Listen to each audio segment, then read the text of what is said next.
کہ قوالی اس کا مقصد آپ پاکستان میں بھی کرتے ہیں, باہر بھی کرتے ہیں, ایسے قوال بڑے کم ہوں گے, پاکستان میں تو شاید ہی کوئی دوسرا ہو جو بیک وقت پاکستانی مزاج بھی سمجھے اور غیر ملکیوں کا مزاج بھی سمجھے. تو آپ جب قوالی کرتے ہیں یہاں کریں یا باہر کریں, تو وہ کون سا لمحہ ہوتا ہے, وہ کون سی قوالی کا وہ کون سا موڑ ہوتا ہے, وہ کون سا وقت ہوتا ہے جب آپ محسوس کرتے ہیں کہ آپ اور سننے والے ایک ہو؟ کوئی ایسا لمحہ آتا ہے؟ صاحب کبھی کبھی زندگی میں 2-3 چانس ایسے آئے کہ جب بالکل اپنے گانے والا میرا ایک ہر موسیقار کے اندر ایک ایسا موسیقار ہوتا ہے جس کو اپنے لیے جب آدمی گاتا ہے تو وہ بے نیاز ہو جاتا ہے آڈینس کے. اس کو یہ نہیں پتا ہوتا کہ مجھے کون سن رہا ہے کون نہیں سن رہا ہے. اس وقت پھر اس کے اندر ایک فنکار ہوتا ہے جس کو وہ سناتا ہے. تو 2-3 دفعہ مجھے ایسا مجھے نہیں محسوس ہوا کہ میں کہاں گا رہا ہوں کہاں گا رہا ہوں. صرف میں بعض دفعہ مجھے ایسا احساس ہے کہ میں خود کو اپنے آپ کو سنا رہا ہوں, اپنے لیے گا رہا ہوں, کسی کے لیے نہیں گا رہا ہوں. تو وہ ایک عجیب کیفیت ہوتی ہے. آپ سمجھتے ہیں کہ قوالی کی جو معراج ہے جو جس پہ آپ نے محسوس کیا کہ بس میں نے بہت کمال گایا, وہ اس وقت تھی جب آپ کسی کے لیے نہیں گا رہے, اپنے آپ کے لیے گا رہے. ایسا آپ کو کب محسوس ہوا؟ پاکستان میں ہوا یا باہر ہوا؟ 1-2 دفعہ پاکستان میں اور 1-2 دفعہ باہر. اور یہ اس کا کوئی تعلق کوئی خاص قسم کی آمد سے ہے؟ یہ کوئی وقت مقرر نہیں کیا جا سکتا. یہ نہیں کہہ سکتا کہ کب وہ ایسا ہوگا. ہو سکتا ہے یہ میں کل پروگرام کروں ایسا ہو جائے, ہو سکتا ہے یہ نہ بھی ہو, 1 سال بعد بھی ایسا ہو. کبھی کبھی کیفیت ہے, ایک لمحہ وہ اس کو بیان لفظوں میں نہیں کیا جا سکتا. اچھا یہ بھی میں یعنی کوشش کر رہا ہوں تھوڑا سا دل کو کھنگالیں, کچھ اندر دیکھیں. جس سے ابھی آپ نے بات کی, بڑی خوبصورت بات کی آپ کہ آپ اپنے لیے گا رہے ہیں. یہ فرمائیں کہ جب آپ گاتے ہیں تو جو لوگ سن رہے ہوتے ہیں ان پہ تو اثر ہوتا ہی ہے, ظاہر ہے ان پہ وہ تو آپ کے گانے کا اثر محسوس کرتے ہیں. کبھی ایسا بھی ہوا کہ آپ نے سننے والوں کا اثر محسوس کیا آپ نے؟ ایسا بھی ہوتا ہے. وہ کیسے؟ وہ بھی ایسا ہوتا ہے. بعض دفعہ ایک کلام میں ہم ایسا بھول جاتے ہیں. ہم ایک پاک تشریح میں ایک ہوا تھا کہ گاتے گاتے ایک ایسا وقت آیا کہ ہمارے ساتھ وہ ساری محفل جو تھی وہ رو رہی تھی اور ہم بھی ساتھ میں رو رہے تھے. آپ بھی رو؟ ایسا لمحہ ایسا تھا کہ وہ ایسا ایک نعت شریف کا بورڈ تھا, اس کی پنجابی میں تھی وہ نعت ساڈی یا رسول اللہ مدینے حاضری ہو گئی. واہ, اچھا کیسے تھی؟ کیسے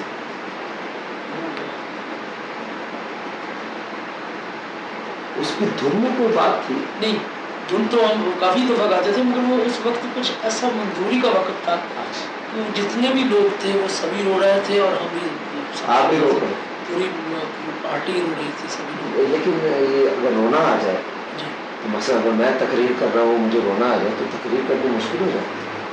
تو آپ گاتے ہوئے رونا آ جائے, گاتے ہوئے رونا وہ ناقابل برداشت ہوتا ہے. اور آپ گاتے رہے, وہ چھوڑ دیا گانا, باقی کچھ ساتھ میں وہ لوگ سانس نبھاتے رہے تو کافی دیر وہ یہی کیفیت تاری رہی. آپ کے خیال میں بڑی پرفارمنسز آپ نے دی ہوں گی اور کئی لمحات ایسے آئے ہوں گے جیسے آپ رو پڑے گاتے ہوئے, جیسے آپ نے فرمایا کہ آپ گاتے گاتے آپ کو ایسا محسوس ہوا جیسے آپ اپنے لیے گا رہے ہیں, آپ کے اندر کا ایک فنکار ہے اس کے لیے گا رہے ہیں. کبھی آپ کو یاد پڑتا ہے کہ آپ کی بہترین پرفارمنس آپ کے خیال کون سی وہ چند پرفارمنس تھی جو آپ کے خیال میں بہترین تھی؟ بہترین پرفارمنس میں تھی کچھ یہاں کی لاہور میں کچھ ایک دو پرفارمنس ہوئی جو میری زندگی کی بہترین پرفارمنس, جس میں میں نے کچھ قوالی میں کچھ کلاسیکل میں. ایک تو قوالی میں جو میری دادا رنگ بخش میں ہم ایک چیز گا رہے تھے, حق علی علی مولا علی, وہ اس گاتے ایسے دوران جیسے کو مجھے محسوس ہوا کوئی ایسا کوئی محفل میں کوئی ایسا نور برس رہا ہے. مجھے بھی بلکہ ہزاروں آدمیوں کو یہ محسوس ہو رہا ہے کسی خاص جن کا ہم ذکر کر رہے ہیں ان کی آمد ہو گئی. واہ واقعی اچھا.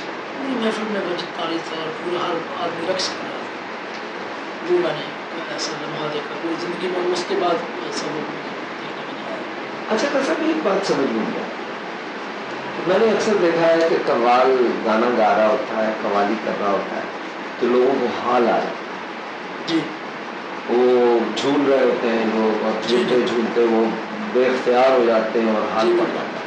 لیکن میں نے کسی قوال کو حال پڑتے ہوئے نہیں دیکھا. جی میرے والد صاحب کو پڑھتا تھا. اچھا جی ہاں میرے والد صاحب کی یہ کیفیت ہو جاتی تھی کہ بعض دفعہ ان کو گاتے گاتے کیفیت ہو جاتی تھی وہ 8-8 دن کسی سے بولتے نہیں تھے. وہ اپنے اوپر وہ کپڑا لے کر بیٹھ جاتے تھے تو وہ روتے رہتے تھے. حال بعض دفعہ ایک دفعہ وہ ایک صادقہ بعد میں ایک محفل کر رہے تھے ان کی نعت شریف پڑھ رہے تھے ترم فرسودہ جہاں پارا دے جرا گاتے گاتے ان کو ایسی کیفیت ہوئی انہوں نے وہاں سے محفل سے نکل کے بھاگے ہیں. ان کو اپنی طرف بدن کا کوئی ہوش نہیں تھا. وہاں جا کے نہر میں ایک چلانے لگا دی بڑی مشکل سے لوگوں نے اس قدر اہمیت تھی. اور ہم نے جب یہ لمحات ان کو دیکھے ہیں پھر وہ اس وقت وہ اردو میں بات کرتے تھے. کیفیت ہوتی تھی پھر عام زبان پنجابی میں بولتے تھے تو اس وقت وہ اردو میں بات کرتے تھے اور خاص طور پہ کس سے بولتے نہیں تھے بہت کم بولتے تھے. آپ کو کبھی ایسی کیفیت اتاری کوئی ایسا واقعہ تو یاد ہے کہ کسی دن آپ گا رہے ہو اور آپ کو کوئی کیفیت تاری ہو؟ جی کیفیت میں نے یہی عرض کیا کہ مجھے جو مجھے آج تک محسوس ہوا تو میں نے عرض کیا کہ 2-3 دفعہ ایسا مجھے محسوس ہوا کہ جو میں جیسے میں کسی اور دنیا میں بیٹھا گا رہا ہوں کسی میں ایسی معزز ہستی کے سامنے گا رہا ہوں جو جن کو میں نام قوالی میں ذکر کر رہا ہوں تو یہ بھی مجھے محسوس ہوا. اچھا آپ کو جن کا نام آپ لے رہے ہیں وہ حاضر ہیں؟ جی ہاں جو ڈیووشنل جو چیز آپ گا رہے ہیں وہ حاضر ہیں. یہ تو بڑی عجیب بات. اچھا میں نے آپ کو خاصا ماشاء اللہ آپ کو صرف قوال کہنا بڑی زیادتی ہوگی. آپ بڑے ورثتائی بہت آپ کی موسیقی کے آپ کی گائیکی کے بڑے پہلو. آپ کلاسیکل انداز میں قوالی کرتے ہیں جو ایک مخصوص انداز ہے. اس کے بعد آپ قوالی کو آپ نے جدید بھی کیا ہے پھر آپ جدید انداز میں قوالی کرتے ہیں جس کو ہر دل عزیز ہے پاپولر انداز میں بھی قوالی کرتے ہیں. اس کے بعد ماشاءاللہ آپ انگریزی سازوں کے ساتھ بھی بہت اچھا گاتے ہیں اور آپ کے بہت سے گانے جو ہیں وہ ہٹ ہو چکے ہیں. قوالی نما گانے سمجھیں یا عقیدت کے گانے سمجھیں جو بھی. اور اب آپ غزل بھی گا رہے ہیں اور آپ ٹولی میں بھی گاتے ہیں. آپ میں نے بنیادی طور پر کلاسیکل موسیقی کا فنکار جی اور اللہ تعالیٰ نے مجھے اچھی آواز دی ہے اور اس کو میں باقاعدہ میں نے اس میں خیال گائکی سے لے کر غزل گیت کی گائکی تک ریسرچ کی ہے. جب میں خیال گاتا ہوں تو اس وقت میرے گانے میں آپ کو قوالی کی نظر آئے گی. اس میں ایک باقاعدہ آپ کو جیسے باقاعدہ سیکھا ہوا انداز جو خیال گائکی کا ہوتا ہے اس میں آپ کو نظر آئے گا. جب میں اس کو غزل گاتا ہوں تو اس میں آپ کو وہ یہ نظر آئے گا کہ یہ قوال غزل گا رہا ہے.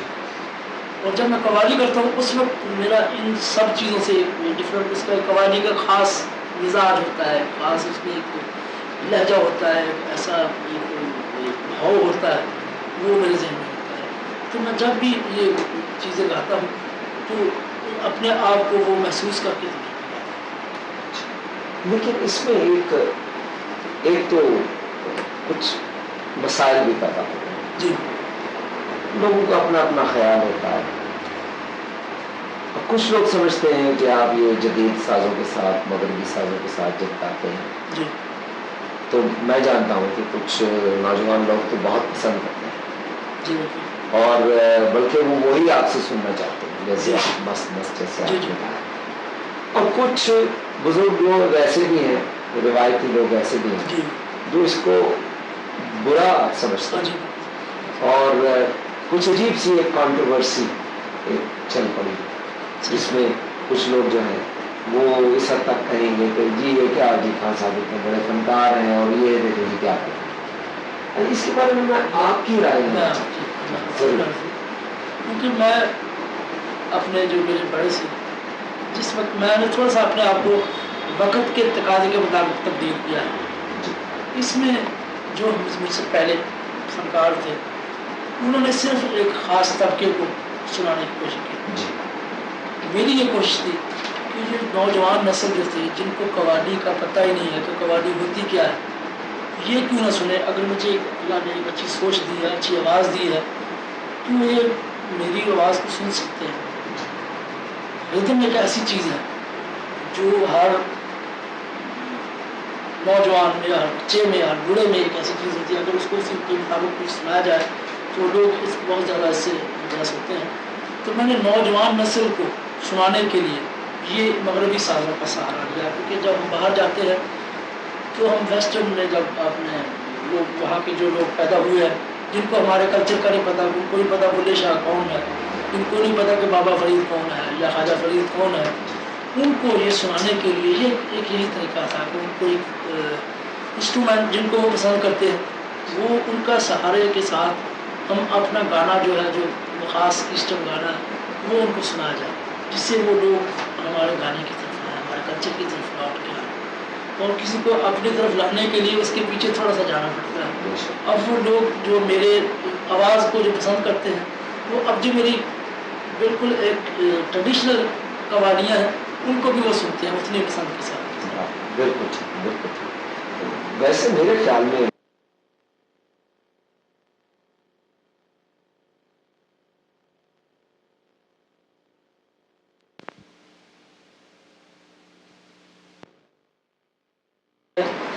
اس سے میں اس کو اپنے آپ کو زندہ اسی سے فراغت میں بھی اور آپ کی سب سے بہترین دلچسپی ہے کہ آپ نئی دھن بنائیں. بالکل میں اور نئی دھنیں بناتے رہتے ہیں. مثلا کتنی ایک نئی دھنیں آپ ایک مہینے میں بنا لیتے ہیں؟ اس کا کوئی وقت مقرر نہیں. بعض دفعہ ایک دھن کی کمپوزیشن کرنے کے لیے بیٹھتا ہوں تو وہ گھنٹوں نہیں بنتی. بعض دفعہ ایک 10 منٹ میں 3-4 دھنیں بن جاتی ہیں. اور کافی آپ کی پوری دنیا جی ہاں بہت بڑی کامیاب ہے. اس سے سب سے زیادہ مقبول آپ کی بنائی ہوئی دھن جو ہے وہ کون سی آپ کے خیال؟ دیکھیے مختلف میری کمپوزیشن جو ہے شروع میں میری جو قوالی میں دھنیں مشہور ہوئی ہے ان میں سے تو ایک تھی اکلیل مولوی پھر اس میں تھی نیما جانا جو بھی جناب تو نیما جناب آ کے تیرے بھی جورا بدستہ دل جس سے زندہ ہے تمنا تبھی تو ہو. پھر اس میں ایک تھی جتو رب نو منانا پہلے یار تمہارا. پھر اس میں تھی ایک سانسوں کی مالا بسی منوا پی گانا. پھر اس میں تھی اکھیاں جمی واسدہ. یہ میری قوالی میں کافی کمپوزیشن جو مشہور ہوئی. اس کے بعد پھر میں نے جو ویسٹرن میں انداز میں تھوڑا سا اس کو چینج کیا. پہلے میری پیٹر گیبریل کے ساتھ جو میرے گانا مشہور ہوا وہ مست مست تا مست مست اس کی جو بڑی نقل ہو رہی ہے وہ اس کو میں نے پہلی دفعہ جو ویسٹرن وہ اس کا ایک اسسٹنٹ ہے پیٹر کا مائیکل بروک اس نے پہلی دفعہ میری ریکارڈنگ کی تھی پیٹر کے اسٹوڈیو میں. تو اس نے میوزک بنا کر دے دیا مجھے. میں نے وہیں اپنی طرف سے بول لکھے حالانکہ میں بہت کم شاعری تو میں نہیں کرتا باقاعدہ. تو اس وقت مجبوری تھی میں نے خود ہی اپنے بول لکھے. یہ 2 گانے باقی سارے کلاسیکل موڈ کے تھے گانے یہ 2 لائٹ قسم کے گانے تھے. سامی کا کلچر نہ ہے سجنا تیرے بنا یہ بھی بڑا مشہور ہوا. اور دوسرا ایک تھا وہ یہ دم مست کو یہ اس البم میں بڑا مشہور ہوا. پھر اس کے بعد میں نے اپنے اسٹوڈیو میں اس کو دوبارہ ریکارڈ کیا اپنی پوٹری میں اس میں شامل کر کے مختلف ہمارے شاعروں سے نکال کر اکھیاں اڈیک دیا بڑا مشہور ہوا. آہستہ آہستہ اور غزلوں میں گیتوں غزلوں میں میرے کافی گیت مشہور ہوئے جن میں سے ایک امجد صاحب کا تھا تارا تارا جاگو ساری یاد.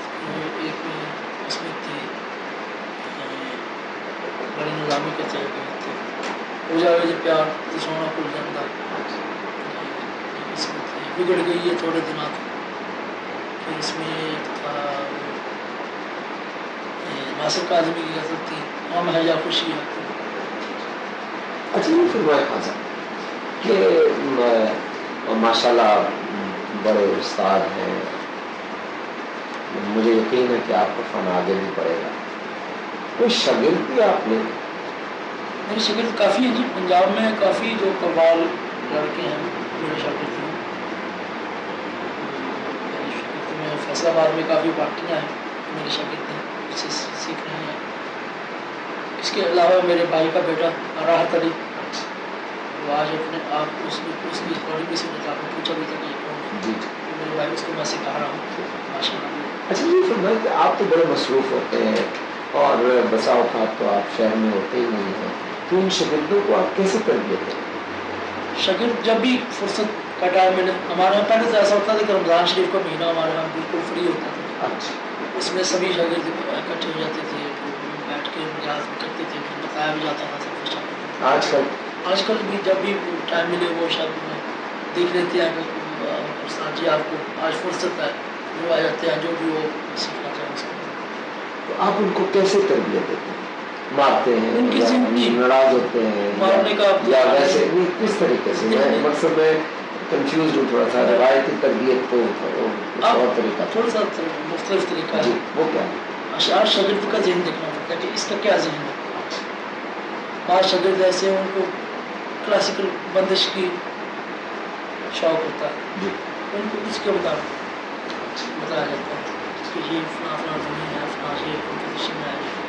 بعض جو ہے صرف قوالی سیکھنا چاہتے ہیں کہ جو ہمارے ہمیں قوالی کیسے اس کو تضمین کیسے کی جاتی ہے, قوالی میں ٹیون کیسے بنائی جاتی ہے, قوالی کا تلفظ کیسے جاتا ہے, اس کو آگے شعر کیسے کہا جاتا ہے, اس میں اس طریقے سے سکھایا جاتا ہے. اس کے ذہن کے مطابق شاگرد کے مطابق. اچھا یہ فرمائے کہ ہم عورتیں بہت بڑی بڑی گانے والی ہوئی ہیں برصغیر میں جی, اور بہت اچھا بھی گاتی ہیں, لیکن بہت کم ہے جنہوں نے قوالی میں قدم رکھا ہو. قوالی صوفیہ جی قوالی عورتوں کے لیے اس کی اجازت نہیں دی گئی. اجازت نہیں نہیں اچھا, کیونکہ عورت کے گانے سے جذبات جو ہیں وہ بجائے کسی اور طرف بھی جا سکتے سکتے ہیں. اچھا ٹھیک, میں اسی سمجھ لیے بزرگان دین نے ٹھیک عورت سے پرہیز اچھا ٹھیک, قوالی اس لیے میں سمجھ دوسرے صنفوں میں عورتیں گاتی ہیں قوالی کو. ہمارے یہاں خاص طور پر پنجاب میں یا پاکستان میں نہیں گایا جاتا. انڈیا میں کچھ عورتیں گاتی ہیں, نہیں وہ تو بڑے فلمی اور وہ قوالی نہیں ہے, وہ قوالی نہیں ہے. اچھا میں یہ بات آپ کی سمجھ رہا ہوں کہ بزرگان دین جو تھے ان کا خیال تھا کہ قوالی اگر عورت بڑی بن سنور کے اور خوبصورت بن کے بیٹھ کے گائے گی, بلکہ اس میں قوالی کے لیے جو انہوں نے نغمات و سما میں حضرت چشتی نے جو باتیں کہی ہیں اس کو اس دور میں یہ سننا بہت مشکل ہے, کیونکہ انہوں نے تو بغیر جو چھوٹی عمر کا بچہ اس کو بھی منع کیا کہ یہ اس کی بھی قوالی ہاں, اس کی وجہ غالباً یہ ہوگی کہ اس قسم کی اگر ایک بڑی خوبصورت عورت جو ہے بڑے خوبصورت کپڑے پہن کے اور قوالی گائے اور پھر جیسچر کرے تو توجہ تو عورت کی طرف چلی جائے گی, توجہ روحانیت کی طرف نہیں جائے گی. غالباً اس کی قوالی میں جو صوفیانہ مرحلے طے کرتا ہے وہ مشکل ہے. میں سمجھ رہا ہوں اس بات کو. اچھا یہ فرمائے کہ کوئی ایسا ایک شاگرد آپ کا ہے جو آپ کی توقعات پہ پورا اتر رہا ہے؟ سر ابھی میرے خیال میں کیونکہ یہ میں نے اس میں بہت محنت کی ہے, وہ شاگرد جو ہیں وہ اتنی محنت نہیں کرتے یا اتنا وقت نہیں اس کو دے سکتے. اس لیے میرے خیال میں تو میں کسی بھی ایسے شاگرد کا نام نہیں لے سکتا جس کو میں کہوں کہ یہ میرا واقعی بہت شاگرد ہے اور اس میں کچھ ایسے لڑکے ہیں جو اچھا کام کر رہے ہیں, اچھا گا رہے ہیں. پھر بھی آپ کو کس پہ کوئی ایک ہے جس پہ کوئی تھوڑی بہت امید آپ کو؟ مجھے اپنا نتیجہ رہا تو نہیں، اس کی امید ہے کہ وہ اچھا اس میں کچھ سیکھے گا، مستقبل میں اچھا فنکار بنے گا اگر اس نے محنت جاری رکھی، کیونکہ یہ کس عمر سے یہ آپ سمجھتے ہیں کہ یہ محنت جاری ہونی چاہیے؟ دیکھیے جس عمر میں وہ ابھی وہ 17 سال کا 18 سال کا جی تو اس کی جو تعلیم ہے کلاسیکل کی وہ جاری ہے، اس کو ایک راستہ اس کو بتا دیا گیا، اس کو وہ آگے پھر اپنی وہ اس کو کہتے ہیں اپنے ٹیلنٹ کی وجہ سے، قابلیت کی وجہ سے اس کے وہ راستے کو قبول کرے گا، ایک صحیح سمت اس کو بتا دی گئی کہ یہ سمت اس تک پہنچنا، منزل تک پہنچنا تو اس کا کام ہے، چاہے وہ سالوں میں پہنچ جائے اس منزل تک، کیونکہ یہ کام تو بہت مشکل ہے، اس میں ہر وقت آدمی سیکھتا رہتا ہے، ہم اب بھی سیکھ رہے ہیں، ہم اب بھی پرفیکٹ نہیں اپنے آپ کو سمجھتے، میرے تقریباً 25-26 سال اس کام میں میں نے شروع کیا، مگر اب بھی جو میں ذہن میں ہے وہ کر نہیں سکتا، کیونکہ اس میں ایک بہت زیادہ پرفیکشن کی ضرورت ہے۔ اچھا، صوفیہ کرام کا آپ نے قوالی کے حوالے سے قول کا ذکر تو کیا، جی لیکن ایک سما بھی ایک ہے نا جی، صوفیہ کرام کا ایک خاص قسم سما، اس حوالے سے یہ فرمائیں کہ کیا آپ سمجھتے ہیں کہ قوالی میں یا سما میں کوئی روحانی علاج یا کوئی روحانی فیض یا کوئی روحانی منزلیں حاصل ہوتی ہیں؟ بالکل، اس کے اوپر کچھ تھوڑی سی روشنی ہے۔ قوالی میں جو میں نے بزرگوں سے سنا اور جس کا باقاعدہ مشاہدہ بھی کیا، قوالی کو اگر یکسوئی کے ساتھ سنا جائے اس میں وہ منزلیں طے ہو جاتی ہیں روحانیت کی، جو آدمی برسوں کی ریاضت کے ساتھ نہیں کر سکتا، وہ لمحوں میں ایسی منزل طے ہو جاتی ہے اگر اس کو اس طریقے کے ساتھ سنا جائے جس میں یعنی ایک سواری، بالکل آپ سمجھتے ہیں کہ روحانی منزلیں حاصل کرنے کے لیے بالکل قوالی جو ہے وہ ایک سواری، جی اس کو ایک ذریعہ بنایا جا بالکل سکتا ہے۔ آپ کے حق میں یہ سمجھتے ہیں کہ ذریعہ بالکل، لیکن کچھ بزرگان دین ایسے بھی ہیں جو سمجھتے ہیں کہ نہیں، یہ تو توجہ ہٹاتی ہے، یہ تو موسیقی۔ کچھ لوگ اس سے اختلاف ہے، یہ تو ہمارا کچھ لوگ سازوں کے ساتھ سننا اس کو جائز نہیں سمجھتے، اچھا، کچھ سازوں کے ساتھ سننا سمجھتے ہیں، کچھ صرف آواز کے ساتھ، ویسے اس کے پیچھے ایک پورا فلسفہ ہے، جی ہاں، ایک بڑی سوچ ہے۔ اس کو زیادہ ہمارے چشتی سلسلے میں زیادہ اس کو جو آپ کا سلسلہ ہے اس کا، یعنی چشتیہ سلسلہ جو صوفی بزرگوں کا، جی اس سلسلے کا سما اور قوالی کے بارے میں کیا خیال ہے؟ اس کے بارے میں، قوالی کے بارے میں چشتیہ سلسلہ کا یہ خیال ہے کہ قوالی ایک بہت بڑی عبادت ہے، بہت بڑی ایک عبادت ایسی جس سے انسان خدا کی ذات تک، حقیقت، معرفت، شریعت، طریقت یہ منزلیں طے کرتا ہے، اپنے آپ کو پہچاننے کی جی ایک اپنی سیلف ہے، جی تو یہ ایک ذریعہ ہے جی اس خدا کی ذات تک پہنچنے، پھر ایک سلسلہ ہے ایوولوشن، جو مرشد کی طرف سے، جس کو کہتے ہیں مرشد، اگر مرشد میں دیکھتا ہے اس کو ایک سلسلہ، روحانی سلسلہ جاتا ہے حضور پاک کی طرف، اور حضور پاک سے خدا کا جو اس ایک سلسلہ ہے، اس کو خدا تک پہنچنے کا ذریعہ۔ اچھا، یہ اب میں آخری آپ سے ایک سوال کروں گا کہ اور کوئی ایسی بات جو آپ کہنا چاہیں اپنے فن کے بارے میں، اپنے بارے میں، قوالی کے بارے میں، کوئی ایسا کام جو آپ کرنا چاہتے ہوں لیکن آپ نے کیا نہیں، کر نہ سکے ہوں اور اب بھی خواہش ہو؟ چاہتا ہوں کہ قوالی کی ایک ایسی اکیڈمی بناؤں جس میں باقاعدہ قوالی کو انٹرنیشنل مقام حاصل ہو، جس میں باقاعدہ اکیڈمی کی شکل میں لوگ سیکھیں اس کو، باقاعدہ اس میں کچھ ڈگری دی جائے۔ تو اس کو، قوالی کو، اس کو عملی جامہ پہنانے میں کیا رکاوٹ ہے؟ اس میں کچھ پرابلم ہے۔ اچھا، آپ کو کیا مدد چاہیے, آپ کیا چاہتے اس میں ہیں, کیا ہو جائے تو یہ ہو جائے؟ پاکستان کا بھی تعاون چاہیے, نہیں اب تو یہ تو بڑی عالمی چیز ہے, باہر کے ملک بھی اور باہر کے بہت سے لوگ بھی بہت زیادہ اس میں انٹرسٹیڈ ہے. کس قسم کی آپ اکیڈمی بنانا چاہیں گے؟ جیسے میں نے یونیورسٹی میں گیا تھا سیٹل میں جی جی سال وہاں, جی وہاں وہ میوزک پہ ریسرچ کر رہے ہیں, پوری دنیا کے میوزک پر جی اور اسی طرح کی اکیڈمی ہونی چاہیے جس میں قوالی کی پرانے سے پرانا جہاں سے یہ شروع ہوئی ہے وہاں سے سارے اکٹھے کی جائے, کہاں سے کلام پہلا قوال کون تھا اس کو یعنی آپ چاہتے ہیں کہ یونیورسٹی لیول پر جی بالکل باقاعدہ سنجیدگی سے اس بہت بڑے فن کو سیکھا جائے, سمجھا جائے, محفوظ کیا جائے, تحقیق کی جائے, اس کو محفوظ کیا جائے اور ایک اکیڈمی بنائی جائے. اگر جس سے ہمارا پرانا کلاسیکل موسیقی ہے آہستہ آہستہ سینہ بسینہ ہوتی رہی اور آہستہ آہستہ اب ہمیں وہ بندشیں نہیں مل رہیں جو پرانے میں تھیں, تو آہستہ آہستہ وہ ختم ہو رہی ہیں جو ہم تک پہنچنی چاہیے تھیں. یعنی اگر ہم نے ایسا نہ کیا تو خطرہ یہ ہے کہ یہ ختم نہ ہو جائے. 100 سال بعد 50 سال بعد ہم بالکل یہ آپ بتا نہیں سکتے کہ ہماری کیا حصہ ہے. یعنی قوالی بنیادی طور پر ایک سینہ بسینہ روایت جو میں نے اپنے بزرگوں سے سیکھا ہے وہ انہوں نے ان کا 100 سال پہلے کا تجربہ ہے, انہوں نے اپنے بزرگوں سے سیکھی تھی جو ہم نے بچپن میں یاد کی, اور آئندہ جو ہم اپنے بچوں کو بتانا چاہتے ہیں یا اپنے شاگردوں کو بتانا چاہتے ہیں وہ اس وقت ہمارے پاس وہ وسائل نہیں ہیں جو ہم ان کو بتا سکیں.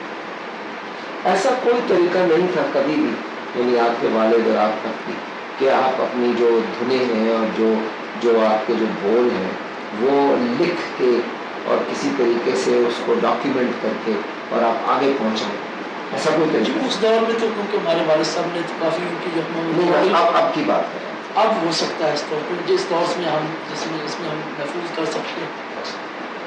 آپ سمجھتے ہیں کہ اب تک کافی کچھ ضائع ہو چکا؟ کافی ضائع ہو چکا. یہ سوچ رہا ہوں کوئی طریقہ نہیں ہے اس کو واپس لانے. اس کو واپس لانے کا تھوڑا سا طریقہ ہے, جو پرانے لوگ جو ہیں ان کو جو زندہ ہے ڈھونڈا جائے, ان کو ڈھونڈا جائے, ان سے وہ چیزیں ریکارڈ کی جائیں, ان سے حاصل کی جائے. جناب بہت مہربانی, میں نے آپ کا جناب بڑا وقت لیا ہے, اور کوئی ایسی بات جو آپ دل سے کہنا چاہیں ہو؟ بے شک, بس میں نے جو میرے ذہن میں تھی. بہت مہربانی, بہت بہت شکریہ. Is that enough? سبحان اللہ خان Yes, صاحب, thank you. اچھا انٹرویو بہت ہے, اچھا انٹرویو, سبحان اللہ. بڑے اور دوسری اپنا سر سب کچھ آ گیا. خان صاحب اپنا کانفیڈنس بڑے ریلیکس کیتے ہیں, زبردست. بہت چلو کمال ہو. Is this okay? It is more than enough, sir. Thank you very much. Look here, Shukriya. Savada, 1 hour and 25 minutes.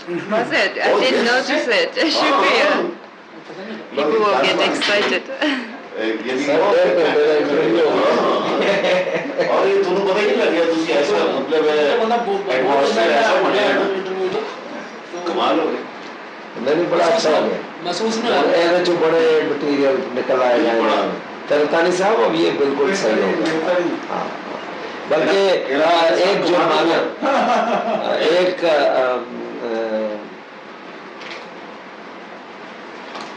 ماشاء اللہ اچھا بول رہے ہیں, یعنی اور بڑھیا. Will you send us a copy of this interview? Yes, I will, of course. Please, thank you very much.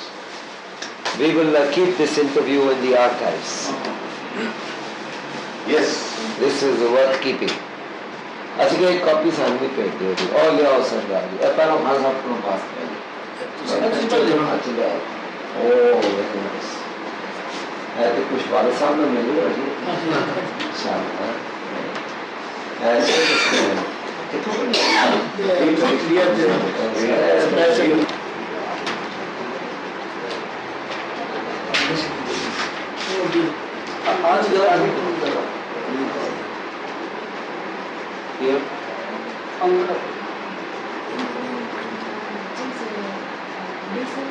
very recent, yes.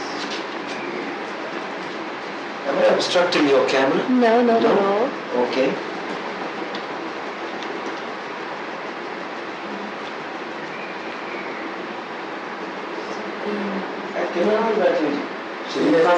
Some people look silent. شاعر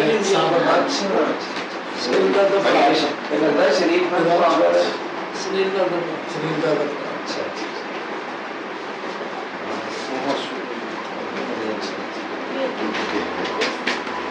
So you can select a few. And